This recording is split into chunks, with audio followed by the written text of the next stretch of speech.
No mundo da televisão, uma verdade mal contada, ela é uma mentira, e uma mentira bem contada, ela se torna verdade? A mentira falada várias vezes vira uma verdade, né? Isso é um problema. Minha página na internet hoje virou esse fenômeno, não só porque eu queria uma forma de rendimento, eu precisava disso para me defender. Porque eu fui muito E atacado. a internet ajudou demais nisso, Muito né? atacado.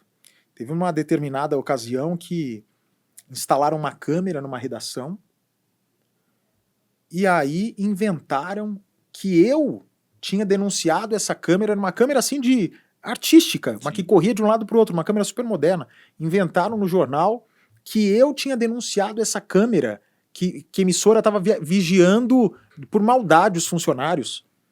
Aí depois, outro dia, disseram que. Isso bem atrás, né? Hoje em dia ninguém se atreve a falar isso. Eu era muito ingênuo, muito novo. Que eu briguei em portaria tal. Quem me conhece sabe que eu sou um cara assim. Pra me tirar do sério, precisa de muito, muito, muito, muito. Nunca briguei com ninguém assim de mão, porrada, nunca, nunca. Sempre resolvi na conversa. E muita mentira era espalhada justamente com o objetivo de me derrubar, né? De me prejudicar, de impedir que eu chegasse a algum lugar ou alcançasse algum posto. Então é muito fácil você desqualificar uma pessoa que não tem como se defender, né? E iam para pessoas que são da alta cúpula de emissora, falava assim até o cara. Você acha que o cara vai tirar satisfação? Não vai. Manda E embora. ainda você não tinha a força que você Não tem tinha, hoje. não tinha. Hoje a pessoa vai lá investigar, vai perguntar, vai te mandar uma mensagem. Antigamente, quem tá chegando não tem essa força de alguém que tá denunciando ou falando Exato, algo, né? exato. E aí eu comecei a ver um monte de gente rodando porque não tinha canal de defesa. William Vac. William Vac foi demitido da Globo porque foi flagrado ali com um comentário, Sim. né, preconceituoso. Mas ele não teve oportunidade de se desculpar. Né? Tava completamente errado, uma cena completamente absurda, intolerável. Só que o que a gente vai querer? Que a pessoa perca o emprego, sabe? Isso do cancelamento de hoje em dia, a gente tem que ver o que vocês querem mais fazer com as pessoas. Querem acabar mesmo com elas? Qual que é igual fizeram com o Dudu Camargo. Menino, 20 anos de idade, não sei o que fez cocô no banheiro e botou a toalha atrás do micro-ondas. Mas vamos fazer o que com o menino? Detonar ele e acabar até ele tirar a vida dele? Até ele ficar sem emprego? O que vocês ganham com isso? Então, primeiro, eu acho que a pessoa sempre tem a oportunidade de reconhecer o erro. Né? Responder pelo que falou, né? Ele tem que responder pelo que ele falou, mas se desculpar, ter uma nova oportunidade. Né? E quando eu comecei a perceber que eu era refém do lugar que eu trabalhava, né? Se eu estando na Record, na Globo, SBT, eu não mando no meu programa. Eu não posso falar o que eu quero, do jeito que eu quero, a hora que eu quero. Tem uma regra da empresa, tem uma direção da empresa que tem que ser respeitada. Então eu resolvi ter um meio de comunicação onde que se eu fosse atacado e se eu não tivesse oportunidade de defesa, eu tenho ali preparado. Foi aí que você decidiu transformar o seu Instagram, que antigamente você mostrava a sua vida social, os bastidores, a sua vida em si. Foi aí que você decidiu de transformar o seu Instagram num Instagram de notícias? Eu não lembro direito como foi. Eu acho que eu sabia que meu Instagram ia ser uma potência no futuro. Não o que virou, não imaginava que ia chegar nessa proporção. Mas sabia que seria algo que faturaria muito dinheiro, que geraria empregos e no futuro. Né? Isso foi antecipado por causa da pandemia. Né? A internet deu uma crescida muito grande. Mas eu acho que foi na época da morte do MC Kevin que eu percebi essa veia jornalística que tinha no programa, eu podia aproveitar também no Instagram. Porque o Instagram até então era uma rede social, na verdade ele né? Uma rede social para conteúdo pessoal. Só que aqui no Brasil, nós encaramos o Instagram como fonte de notícia. E o Instagram não quer entender, mas tem que entender isso. Né? Eu tive até um processo contra o Instagram justamente por isso, a imagem forte. O que é imagem forte para o Instagram? O que é imagem sensível para o Instagram? Para o brasileiro, assalto, a imagem de um assalto, desculpa, a gente está acostumado.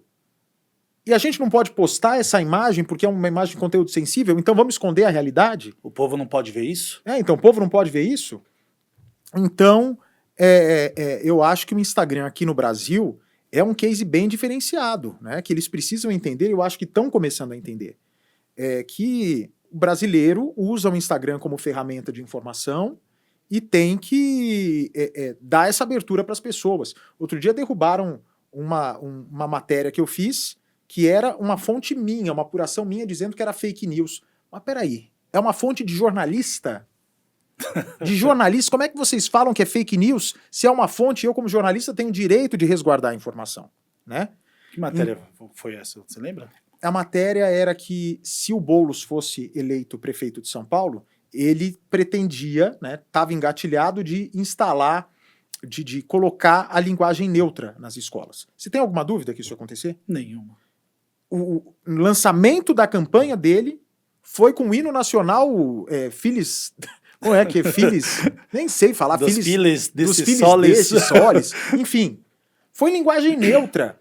O PSOL defende a linguagem neutra. Os vídeos que ele postou da Érica Hilton pedindo voto a ele, da vereadora lá do PSOL eleita agora, Amanda Pascoal, foi em linguagem neutra. Ninguém tem dúvida. E eu conversei com uma pessoa ligada à campanha, me disse, isso não foi colocado na cartilha de campanha porque tira voto. E realmente tiraria uma parcela de votos. Tem gente que detesta a linguagem neutra, que acha que o todos, e eu também acho, já é suficiente para falar ele, ela, quem for. E o Instagram derrubou, falando que era mentira. Isso não está no plano de governo dele. Em momento nenhum eu falei que estava no plano de governo, mas eu falei que tinha uma fonte fidedigna e mantenho minha palavra até hoje, que sim, que era o objetivo deles instalar, incluir a linguagem neutra, né? Inclusive, quantas vezes eles arranjaram confusão com cidades que proibiram linguagem neutra? Você acha que isso pode mudar com o tempo? O Instagram melhorar essa... Tem que melhorar. Porque eu vejo essa dificuldade de muitos artistas ou jornalistas que têm essa dificuldade, né, de postar algo e não ser, melhorar. Às vezes até suspenso a conta. Ontem eu ganhei na justiça deles, uma ação de 5 meses. Me bloquearam em várias coisas, na eleição. Aí eu falei para eles, gente, tem que ver o que está acontecendo, porque parece que é eleitoral. As pessoas falam isso e vem bem na época da eleição. Minha página, que fala muito sobre política, vem cheio de bloqueio, restrição, shadow ban. A juíza mandou tirar tudo, recuperar tudo. Porque o que é um conteúdo sensível para você, não é para mim. Exato. Então é o seguinte, se eles acham que eu não posso postar determinado conteúdo, que isso seja dito na hora que eu for postar. Não adianta eu postar e depois ele dizer, derrubei tua conta e te ferrei no... E não só, isso fere as diretrizes, né? Tem que colocar, isso fere as diretrizes por causa disso e disse disso. Não. Ele te dá uma justificativa, porque também muitas das vezes não dá justificativa nenhuma. Exatamente. E foi um caso casos, assim, óbvios. Era uma denúncia de criança que era maltratada. A criança nem aparecia o vídeo da criança. E deveria aparecer, mas eu não coloquei porque eu já sei como é que funciona. Mas assim, o que é sensível para mim não é sensível para você, não é sensível para ela, não é sensível para quem está assistindo. Então eu acho que falta para o Instagram se organizar, e vai precisar se organizar, porque senão vai pagar muita multa na justiça, dessa questão dos critérios. Acho que tem que ter critério, sem dúvida nenhuma. Você botar foto, por exemplo, de gente morta, você colocar víscera, né? Tem um povo que é muito dark, assim. Agora, eu não posso denunciar um assédio? O que é o assédio sexual? É eu denunciar o assédio? Que eu estava denunciando. Uma dessas postagens derrubadas foi isso. Era uma moça que estava na fila e um homem que tinha chegado bem perto da menina. Só que a imagem não mostrava isso, mas eu narrava o que tinha acontecido. Escrevia, olha que absurdo, o cara se aproveitou de uma fila no supermercado para encoxar a moça. E eles derrubaram. Até para alertar também o cidadão que isso pode acontecer com outras pessoas, com a sua esposa, com a sua família. Sem dúvida. A gente tem uma pergunta do pessoal da rua, que a gente vai lá para a rua e o pessoal faz uma pergunta de acordo com o tema que está aqui. Certo. Vamos ver a primeira aqui? Vamos. Solta aí, meninas.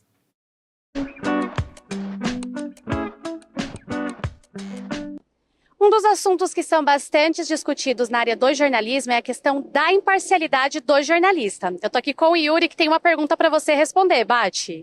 Eu queria perguntar para você, Bate, se tem como ser totalmente imparcial ao fazer uma reportagem, ou se não, como é que é o processo da imparcialidade? Como é que você faz a reportagem, assim?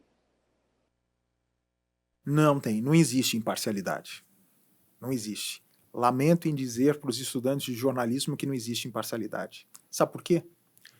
Eu achei que você ia responder outra coisa. Essa Achei que, não, você tem que ser parcial. o burocrático. Você quer o tipo, burocrático? Não tô dizendo. Eu achei que, pelo normal, acreditava que viria uma Por que resposta não existe assim. imparcialidade? Isso é interessante. Eu sou um jornalista. Eu vou ver uma cena. É aquilo que a gente estava falando do que é sensível. Eu vou ter a minha visão sobre o caso. Pelo berço que eu fui criado, o bairro que eu fui criado, criação que minha mãe me deu, criação que meu pai me deu, religião que me foi, que me foi dada desde pequeno, os princípios que me foram dados dentro de casa. Você teve outro princípio, você pode ter tido outra religião, você pode ter tido outra criação. Então, a nossa visão para determinado assunto sempre vai ser diferente um do outro. O que tem que ser é isento. Isento. Eu não estou de um lado de um nem de outro, mas não tem como eu ser parcial. Se você me mostrar uma imagem, eu vou te falar, olha, eu acho que ali você pegou pesado com o rapaz. Você vai falar assim, Bate, não, ele não pegou pesado, na minha opinião. A cadeirada. Tem gente que vê aquela imagem e diz, a cadeirada do Datena no Marçal, ele mereceu a cadeirada. Ah, não mereceu a cadeirada. Então cada um tem a sua visão. Sim. Mas o que o jornalista precisa pregar, né, isso tem que ser um dogma do jornalista, é isenção. Eu tenho uma pessoa que acusa, uma pessoa que Protege. se defende. Sim. Eu preciso dar o mesmo espaço para essas duas pessoas e essas duas pessoas precisam ter acesso à total defesa. Você tem que dar o direito de ampla defesa para a pessoa. Isso sim é isenção. Agora, imparcialidade, tem jornalista que tem uma ideologia mais à direita, o outro tem uma ideologia mais ao centro, mais à esquerda, e tem que respeitar, tem que ser plural. Agora, essa sua visão de mundo não pode fazer com que, porque você não gosta de determinado partido, não gosta de determinada ideologia, não dê o microfone para ela falar. Isso que não pode acontecer. Induzir ao erro também, né? Não pode.